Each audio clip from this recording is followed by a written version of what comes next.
to a very powerful point that you make about the connection between, for us in Zimbabwe, about that mindset and our local politics at the moment.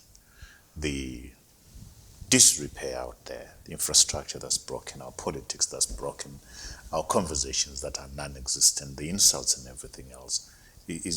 Explain that connection to me. Yes.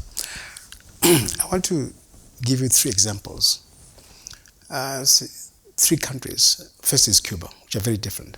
Now, Cuba, one of the things I loved about the revolution, Fidel Castro and his government was you overthrow a system and then you bring literacy, almost 100% literacy.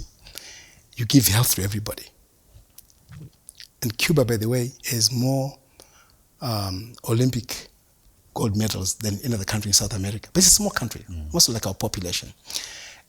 And they've educated, it developed the intellect of their people to the extent that they can export doctors, engineers, architects, and so on. And they have sanctions, by the way, severe sanctions. Let's go to Finland. Finland, I had some Finnish people here, and I said, you have the best education system in the world, finest health service, and the index of happiness is very high. How did you guys get to this place? And they said, well, the economy, we had forestry. That was a big thing. And we have forests also in Eastern Highlands. And then, of course, pulp and paper industry. And then they went to technology, Nokia. Today, their prime minister is a young lady, 34 years old. Yeah. The cabinet is 33, 32, 31, okay? We go to Singapore. Small island, sand and stone, not a single mineral, no agriculture.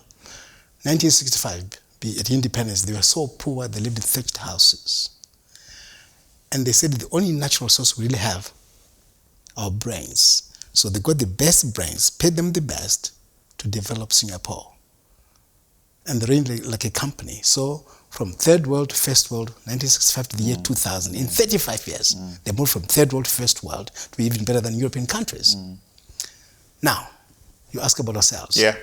What do we have? We got diamonds, we got gold all over, we got platinum, we got chrome everywhere, we got lithium, we got 60 different minerals.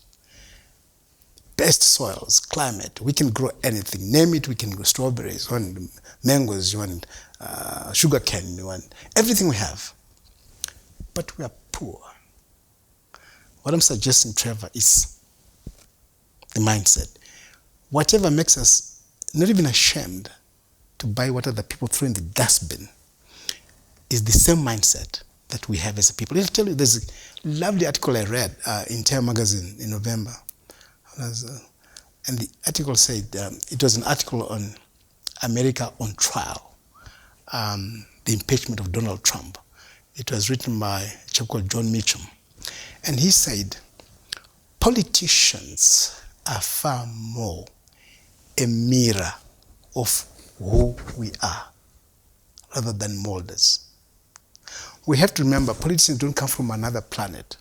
No, they are part of us, our relatives, our uncles, and so on and so on. Who they are reflecting who we are. Mindset. So our politicians right now, both in ZANU-PF and MDC, we really ought to be looking at ourselves and say they are a mirror of who we are. Of course, how do they get there? Yeah. We'll say, chete or this, that. That's who we are. If we were switched on and a different mindset, would see through everything and say, what are we looking for? We are looking for visionaries. I remember reading an article on Singapore. Before you go there, so how do we change that? So this is us. Those politicians mirror who we are right now in Zimbabwe, in ZANU-PF and MDC. How do we change this? How do we get those visionaries that are going to help change who we are? We spoke about Finland. I personally have now only hope on youth. And I don't mean youth in just of age, but youth in the sense of people with a vision. Because if you remember, Castro and Ernesto Guevara were very young when they got it. They had this idealism of creating a society where even the poorest of the poor could get education and health. We have to look within ourselves and among ourselves, young people with this idealism, with this vision of changing other people's lives. Because where do you go into politics? We have to go into politics because we want to change people's lives for the better. If we cannot do that, or we're not doing that, then we have no business being in politics.